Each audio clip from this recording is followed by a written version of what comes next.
वो न रघुपति हैं, वो न राजा राम हैं, न सीतापति हैं। आज सिर्फ और सिर्फ कौशल्या के राघव हैं। और बहुत प्रतीक्षित क्षण जब प्राण प्रतिष्ठा के बाद भगवान श्री राम खड़े होकर के कृष्ण स्वरूप में, कृष्ण वर्ण के रूप में आज भगवान श्री राम अपने 5 वर्ष के उस अद्भुत छवि का दर्शन देंगे और साथ ही साथ पुराने जो विग्रह है उसके समक्ष जो संपूर्ण जो मानवता है उस वक्त नतमस्तक होगी। आप देख रहे हैं गर्भगृह, पवित्र गर्भगृह जिसका निर्माण संपन्न हो चुका है, शिखर का निर्माण संपन्न हो चुका है। और ये अद्भुत क्षण जब प्रधानमंत्री इस वक्त श्री राम लला के सामने पहुंचने ही वाले हैं और बहुत ही पवित्र दिन आज का।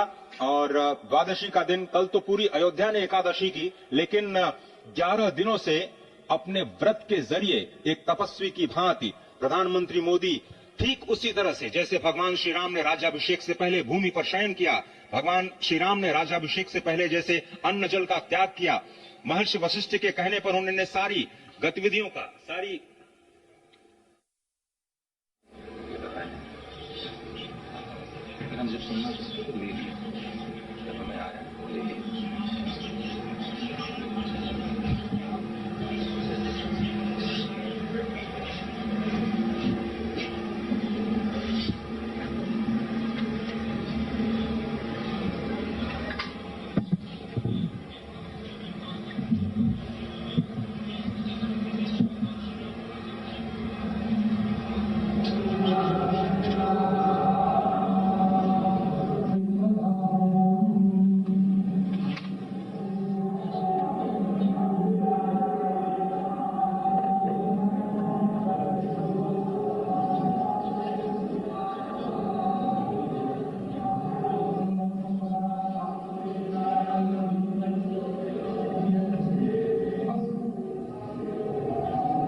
पूजा अर्चना की तस्वीरें हम आपको दिखा रहे हैं। आचमन बोलते हैं, हालांकि मैं इस चीज की बिल्कुल भी एक्सपर्ट नहीं हूँ, लेकिन हाँ मैंने क्योंकि कई बार पूजा अर्चना अपने घर में की है, हवन किया है, तो इसलिए मैं ये जानती हूँ कि इसी तरीके से चावल रखे जाते हैं हाथ में, हाथ और ये मंत्रोच्चार हो रहा है और ये जो पूजे पूरे विधि विधान के साथ ही पूजा अर्चना इस समय चल रही है। कमल का फूल बिल्कुल ये ईश्वर को चढ़ाया जाता है। अब आप फिर मुस्कुरा रहे हैं क्योंकि आप इसको बीजेपी का सिंबल की तरह देख रहे हैं, पर मैं इसको आपने देखा था नहीं तो ये देखिए। और मोहन भागवत संघ प्रमुख इस समय प्रधानमंत्री नरेंद्र मोदी के साथ भीतर गर्भगृह में मौजूद है। पूजा अर्चना पूरी चल रही है और ये मुझे लग रहा है रामलला का देखिए मुकुट पीछे से शायद दिखाई दे रहा है और दर्शन का इंतजार है पूरा। सब जैसे जैसे ये आगे बढ़ेगा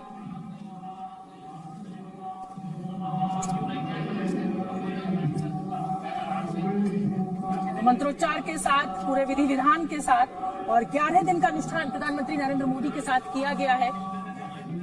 121 आचार्यों की देखरेख में ये पूरा अनुष्ठान इस समय हो रहा है। प्राण प्रतिष्ठा के शुभ मुहूर्त होते ही और ये गर्भगृह के भीतर की तस्वीरें आपको हम दिखा रहे हैं इस समय।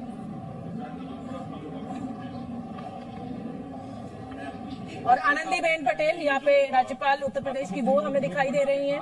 5 योगी जी उनके बराबर में बैठे हुए हैं, वो भी दिखाई दे रहे हैं। उनको भी जो है अक्षत वगैरह दिया गया है। आनंदीबेन पटेल, मोहन भागवत जी, नरेंद्र मोदी, ये 4 और 5वें नृत्य गोपाल दास जी, वो अभी तस्वीरों में दिखाई नहीं दे रहे। ये देखिए विहंगम दर्शन। भारत के 8000 सबसे पावरफुल लोग इस वक्त बैठे हुए हैं। 8000 सर्वशक्तिमान लोग इस वक्त राम मंदिर के अंदर बैठे हुए हैं। प्रधानमंत्री मोदी एक बार फिर मोदी जी पॉलिटिकल रैली करें तो पॉलिटिकल रंग में दिखाई देते हैं, सैनिकों के साथ चले जाए तो उस रंग में दिखाई देते हैं, पूजा करें तो वो बिल्कुल एक साधक के तौर पर, एक तपस्वी के तौर पर दिखाई देते हैं। याद कीजिए 2019 की केदारनाथ गुफा में जो उनकी तस्वीर याद कीजिए, मेरे ख्याल से कुछ वोट तो उसमें बढ़ गए, उस तस्वीर नहीं बढ़ा दी कि सच्चा सनातनी हिंदू है, इसको वोट दिए जाने चाहिए। और अभी भी जो यम अनुष्ठान किए, प्रधानमंत्री को इसको करने की कोई जरूरत नहीं थी। अनिल शास्त्री चाहते तो अनिल शास्त्री जो मुख्य यजमान बने हैं जिन्होंने 16 तारीख से दरअसल होता क्या है, कई दिनों की होती है प्राण प्रतिष्ठा।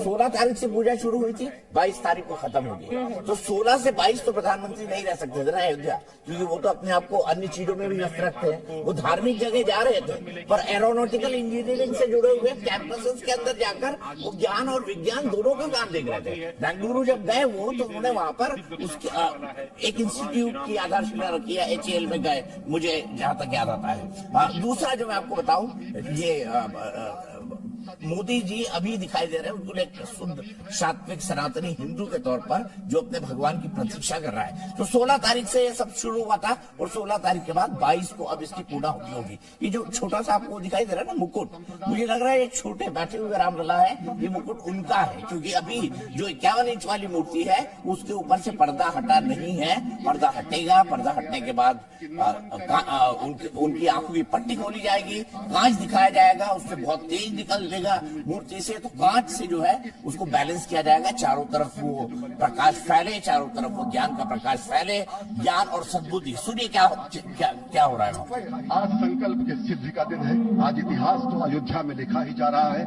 आज एक नए सांस्कृतिक युग का सूत्रपात भी अयोध्या से हो रहा है और आह्वान किया जा सकता है संकल्प के बाद।